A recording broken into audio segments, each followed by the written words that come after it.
Show de bola. Uau, que legal que tá, né? Tá muito bacana e que responsa, né? Subir aqui depois dos 3 shows que vieram antes de mim. Mas está muito legal, um prazer estar aqui com todos vocês. E está todo mundo ouvindo bem? Bom, meu nome é Eurico, como está aí, e eu queria começar a minha apresentação de hoje fazendo uma pergunta, 2, na verdade. A primeira delas muito simples, que é a seguinte: quem de vocês aqui acha de verdade que a leitura é uma coisa importante? Uau, todo mundo, né? Agora, a segunda pergunta é um pouco mais chata. Quem de vocês aqui, tendo em vista que nós estamos em outubro, leu 10 livros no ano de 2018? Bom, tem alguns gatos pingados ali em cima, parabéns para vocês. Mas, pessoal, é essa discrepância, essa diferença que existe entre o que vocês valorizam e o que vocês não fazem, que eu quero resolver. Né? É a minha missão de vida atualmente, é a forma como eu quero mudar o mundo, é acabar com esse gap entre esses 2 eventos que a gente acabou de comprovar aqui. Mas antes disso, eu vou falar um pouquinho da vida do Eurico, como é que eu cheguei até esse momento. Bom, essa é uma parede de livros, que tem alguns pedaços aí desconstruídos, que sou eu, né? Um objeto, uma pessoa, um ser em constante transformação. Né? É tijolo livro atrás de tijolo a minha vida inteira. Né? Eu não estou completo e nunca me completarei, eu acho. E assim talvez até deseje, né? Bom, eu sou publicitário de formação, me formei em 1992 e sempre tive uma característica inquieta. Né? Depois que eu me formei, eu tive uma agência de publicidade, onde eu flutuei ali por 2 anos, e na época eu estava fazendo também um curso de pós-graduação, que foi onde eu realmente comecei a ler de verdade. Eu comecei a ler muito, comecei a estudar muito e comecei a perceber como o estudo, como o aprendizado, como esse processo todo do saber é importante na vida da gente. Né? E eu tinha uma agência de publicidade, fazer o quê? Mas, como tudo e como na vida de muitos de nós aqui, a gente tem aquele processo de catarse, né? Que é aquele momento em que você resolve mudar de vida. Então, eu larguei a minha agência de publicidade, acabei a pós e fui embora para os Estados Unidos estudar comportamento do consumidor. Mais do que comportamento do consumidor, aquilo lá era um comportamento do ser humano. Né? Então, eu sempre gostei muito de psicologia, então eu estudei e aprendi muito sobre o comportamento do ser humano, e lá que esse meu ímpeto, né, de transformar pessoas, de ensinar e de aprender, realmente foi retificado. Né? Bom, eu voltei para o Brasil e, obviamente, virei professor. Virei professor de inglês e virei professor de faculdade. E aí foi o meu primeiro passo no que diz respeito ao meu propósito de vida, que era ensinar os outros. E ali eu brigava diariamente com os meus alunos. Para quê? Para eles lerem. Eles tinham que ler para eles serem pessoas melhores. Durante esse período eu trabalhei em algumas empresas, até que eu fui trabalhar numa empresa de treinamento chamada Inner Treinamentos, onde eu aplicava treinamentos de liderança, de comportamento, de gestão de conflito, de trabalho em equipe, empreendedorismo, entre outras coisas. Mas como eu lia muito na época, eu parei e pensei e falei: senhoras, tudo que eu estou ensinando aqui está também nos livros de ficção. A liderança está no Harry Potter, o trabalho em equipe está nos 3 Mosqueteiros, o empreendedorismo está no Velho e o Mar. Então, tudo que a gente aprende em termos de comportamento está também nos livros de ficção. Aí foi o momento, então, da minha segunda epifania.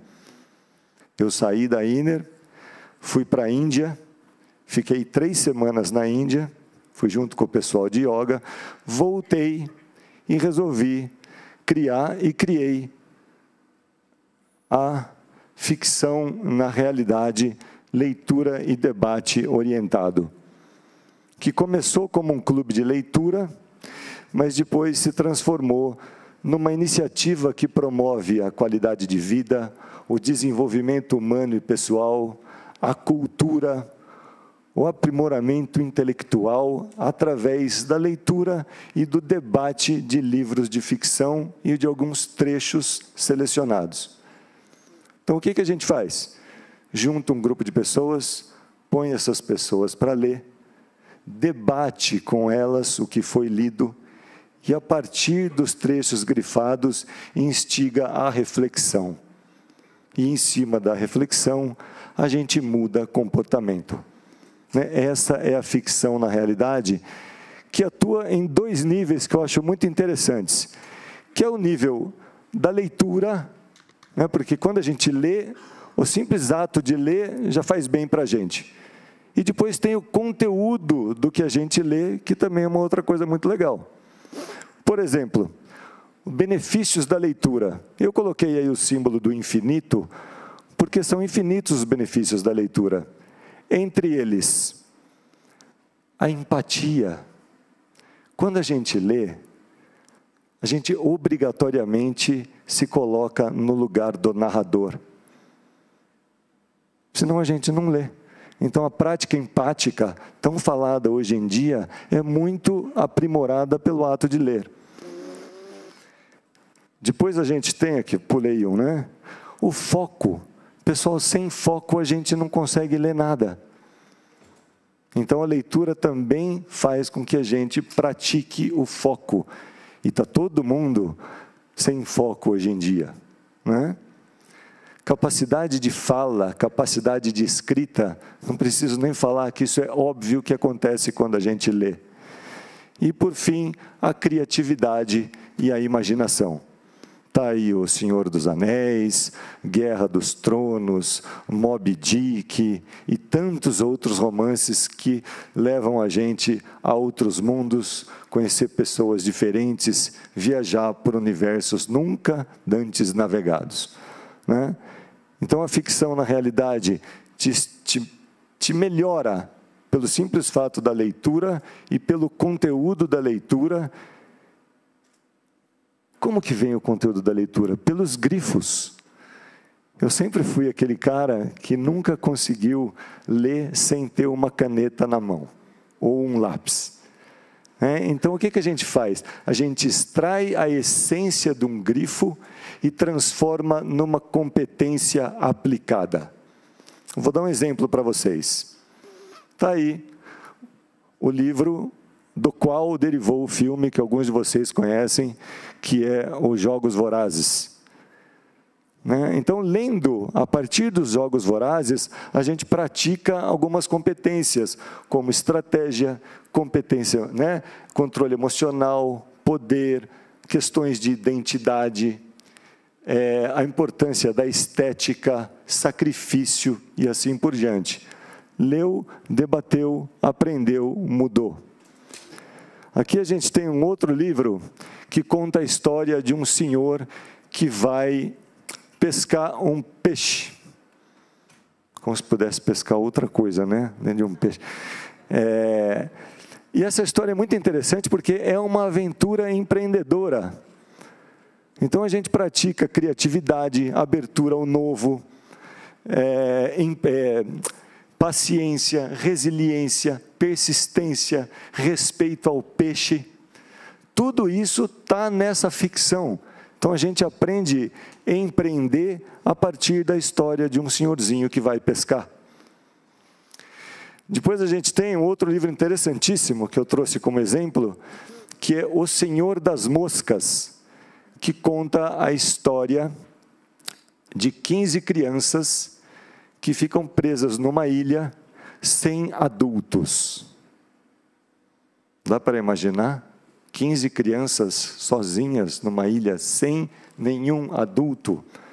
Então, daí surgem competências incríveis, como relacionamento interpessoal, como questões de poder, estratégia, símbolos de poder e até, em última instância, a guerra. Então, o projeto faz com que a gente debata, leia, debata e aprende. Mas como tem muita gente que insiste em não ler, a gente criou também o tal do workshop de grifos, onde eu escolho alguns grifos de alguns livros e a gente debate trechos específicos.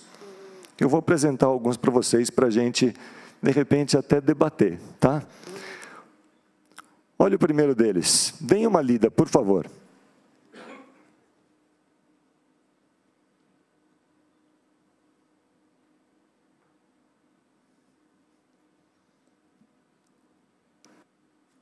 Esse livro conta a história de uma pessoa que acorda todo dia no corpo de uma pessoa diferente.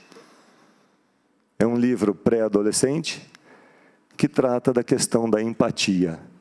E esse simples grifo gera minutos e mais minutos de debate. Próximo. E usava botas de salto com espora para provar que não era trabalhador braçal. O que este grifo diz para vocês?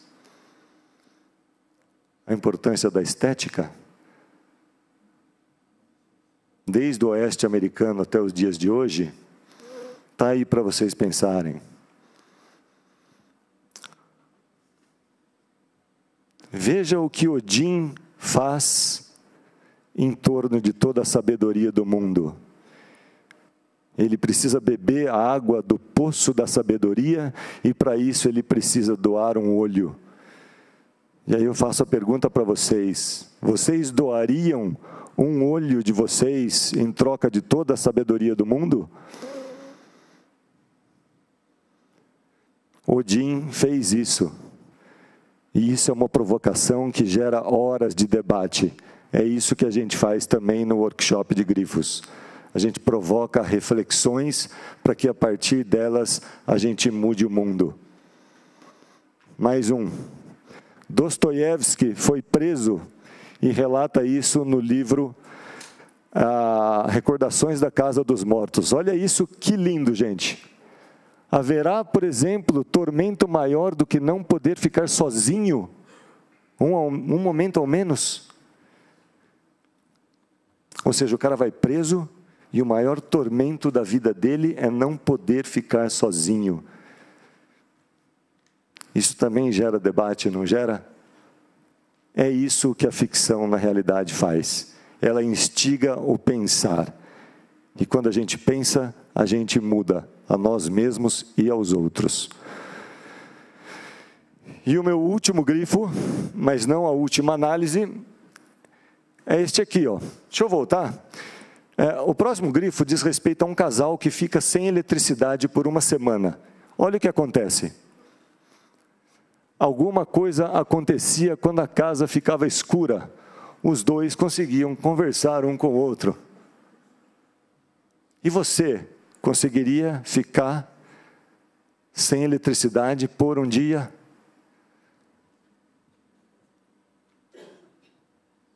Eu vou ler para vocês agora a análise que eu fiz desse trecho, e para isso eu pediria que você apagasse a luz, por favor.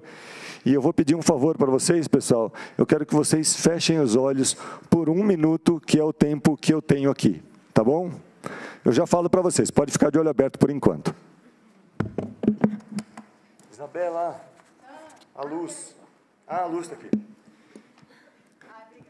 Pessoal, então, podem fechar o... Peraí, deixa eu pegar o óculos. Que vocês fechem os olhos, eu tenho que ficar com eles bem abertos. Então, vamos lá, pessoal. 1, 2 e olhos fechados. Que é a análise desse grifo, tá? Então, pode fechar o olho. No escuro, sem outro estímulo para atrapalhar, tocamos. E ao tocar, sentimos A mão, os dedos, cada dobra, falangeta, falanginha, o envelhecer do tecido, rugas, ou a juventude da pele ainda suave, movimentos, pressão e cadência no tato, talvez um aperto de mão. No escuro, cada toque toca mais. O carinho no breu arrepia, unhas enlouquecem sem cor. No escuro, sem outro estímulo para atrapalhar, cheiramos, e como cheira bem o aroma na sombra. A fruta descascada, o legume, a folha picada, tudo junto misturado, na panela que ferve, tampa aberta e uma nuvem invisível de essências. As ervas, nariz ampliado, a seiva da mata, o capim tão belo ao sol, melhor ainda obscuro, cheiro de mata molhada numa noite sem estrelas. No escuro, sem outro estímulo para atrapalhar, saboreamos. O lábio sente suave a primeira textura, salivamos ao toque da comida que mecanicamente se entrega. Conhecemo-la pelo toque da boca, lábio agora molhado, melado. Mordemos ossos que dilaceram, fibras se rompem e no fundo da língua uma multiplicação de sabores, ainda mais plenos, agora um cego e ampliado deleite. No escuro, sem outro estímulo para atrapalhar, vemos, pois olhar olhando não o fazemos na cara, não damos conta. Olhar nos olhos do outro enquanto falamos no claro ofusca, e optamos, portanto, pelo escuro, e assim enxergamos pupilas dilatadas de coragem. E no escuro, sem outro estímulo para atrapalhar, ouvimos por também falarmos. Sem nada para fazer, é o som estimulado pelo breu que grita. Rompe-se o silêncio e vem a comunicação. Há 2, 3, 4, 5 sensores convergidos pela ausência do branco. A ficção do dia sem eletricidade, então, mostra que a realidade sem iluminação pode ser ainda mais gratificante, aguçando sentidos e ajudando a melhorar relacionamentos, a essência do poder da colaboração. Obrigado, pessoal.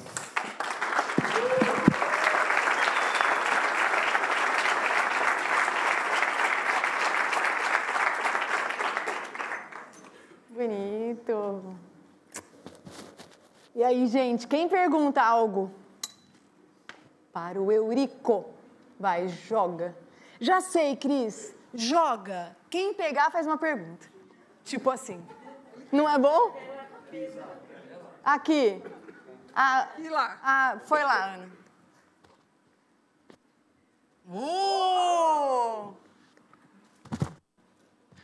Boa tarde.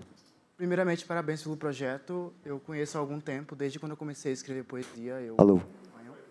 Não estou ouvindo. Desculpa.